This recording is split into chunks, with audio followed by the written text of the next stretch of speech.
1286 শিৱসিংহ শিৱদৌল যে বনাইছিল ভৃংগাৰ বুলি কয় ভোগজৰা বুলিও কয় নমস্কাৰ আজি আমি আহিলো শ্ৰী শ্ৰী মা কল্যাণী থানলৈ বুলি এয়া বাহিৰৰ মানে গেটখন আৰু বাকি ভিতৰলৈ সোমাই আহিছো ভিতৰত কি আছে সকলোবোৰ দেখাবলৈ চেষ্টা কৰিম লগতে বাহিৰৰ পৰিৱেশটো দেখিছেনে ইমান ধুনীয়া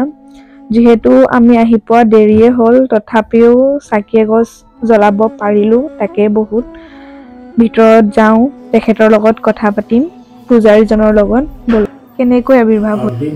এইটো তোমাৰ নৱম দশম শতিকাতে তেওঁৰ আবিৰ্ভাৱ হৈছিলে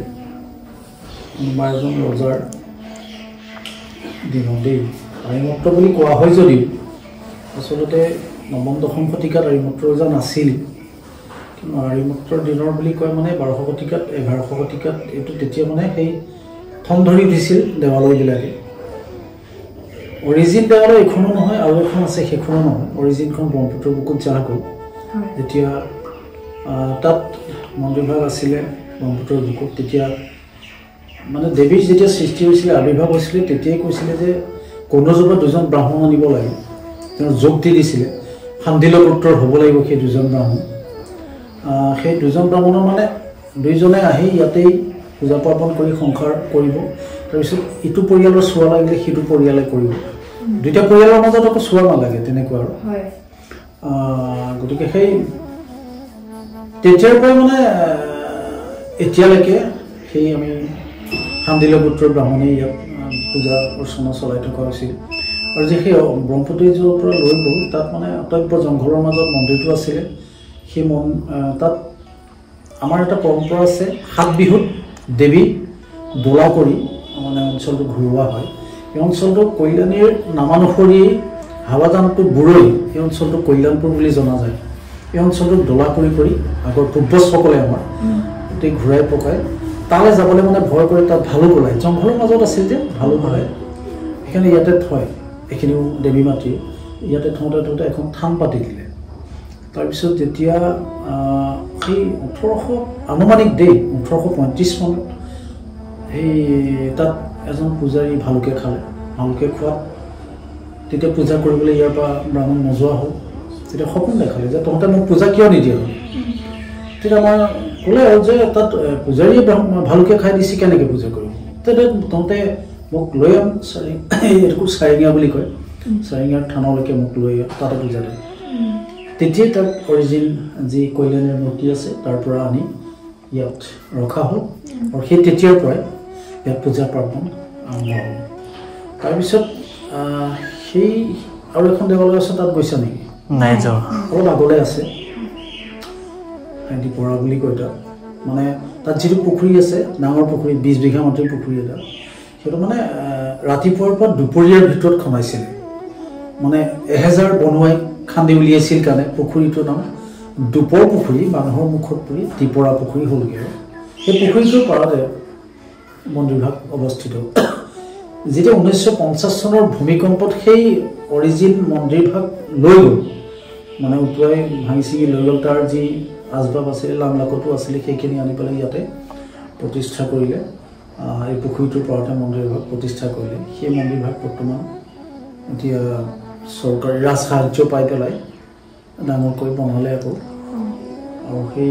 সেইকাৰণে দুভাগ মন্দিৰ এইভাগ আনুমানিক 1835 মানত দেই আৰু সেই ভাগ 1951-52 মানত প্ৰতিষ্ঠা কৰা হৈছিলে সেই ভাগ মানে ৰাজ সাহায্য পাই পেলাই বেছি ডাঙৰকৈ বনাই পেলালে আৰু ইয়াতো এতিয়া হিমন্ত বিশ্ব শৰ্মাই দিম বুলি কৈছে পৰ্যটকৰ কেন্দ্ৰস্থল কৰিম বুলি কৈছে উত্তৰ অসমৰ ভিতৰত এইটো কেতিয়া কৰে সেইটো সময়ে ক'ব নহয় জানো অলপ আমাৰ স্থানীয় বিধায়কে কিছু অনুদান আগবঢ়াইছে তাৰ পৰাই আমি ক্ৰমাগতভাৱে এই উন্নয়নৰ কামখিনি কৰি থকা হৈছে অলপ ওচৰকৈ সেইখিনিয়ে কল্যাণীৰ বিষয়ে মানে ইয়াত আছে আমাৰ তোমাৰ এখন 1286 খ্ৰীষ্টাব্দৰ বলিকটা দা 1286 হা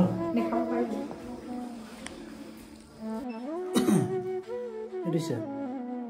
1 2 8 6 অসমীয়াত লিখা আছে দেখিছেনে ধৰিব পাইছেনে 1 2 8 6 দন্তিয়া খ দন্তিয়া নদিছে না চল দেখিছে না 1280 এটো ৰূপৰ বটা ইয়াত লিখা আছে দেই কিমান লিখা আছে 1643 হা 1643 গুটেটো ৰূপৰে হয় ন ৰূপৰ কমপ্লিট এটো এই কল্যাণিক শিৱসিংহই দিছিলে জয়মতীৰ পুত্ৰ শিৱসিংহ শিৱদল যে বনাইছিলে শিৱসিংহই দিছিলে এইটো আৰু তেওঁৰ পত্নী বৰৰজা ফুলেশ্বৰী কুঁৱৰী এডাল ৰূপৰ শিলিখাটো নিচিনাকৈ বনাই এডাল মণি দিছিলে এখন ৰূপৰ আসন দেৱী বহা এইকেইটা বস্তু এইটো ভৃংগাৰ বুলি কয় ভোগজৰা বুলিও কয় এইটো যে বন আছে ভোগটো আমি দুৰ্গা পূজাত ব্যৱহাৰ কৰোঁ মহাস্নানত ইয়াত গাখীৰ পানী ফুল চুল ভৰাই দেৱীক স্নান কৰোঁ হয় ইয়াত বিধি মন্ত্ৰ আছে বিধিত উল্লেখ আছে ইয়াৰ ভিংগাৰে স্নান কৰাব লাগে বুলি আৰু এইটো তোমাৰ এইটো ৰূপ হয় এইটো আহোমৰ দিনৰ ফোন এইটো আহোমখিনি দেৱী ভক্তটো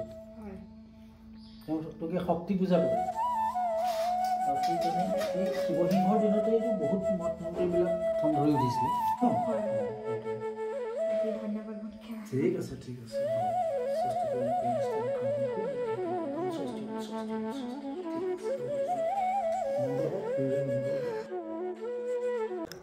এইখনো হৈছে মা কল্যাণী থান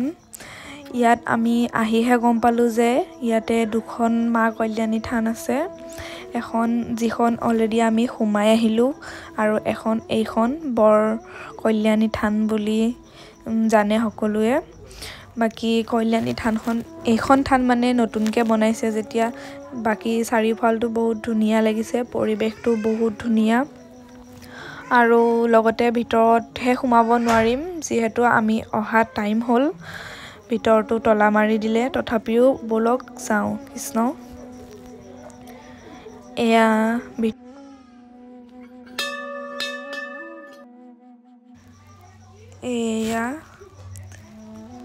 এইটো ভিতৰৰ ভাগটো এইখিনি বাকী ক্ষমা কৰিব ভিতৰলৈ যাব নোৱাৰিলোঁ বলক এতিয়া আমি পুখুৰীটো চাওঁগৈ এয়া হৈছে বাহিৰটো আৰু ইয়াতে যজ্ঞ হয় বাকী এই ভাগে হৈছে মন্দিৰ ভাগ এতিয়া বলক আমি যাম পুখুৰীটো চাবলৈ এইটো হৈছে পুখুৰীটো পুৰা 20 বিঘা মাটিৰে আৱৰি থকা দীপৰ পুখুৰী বুলি জনা যায়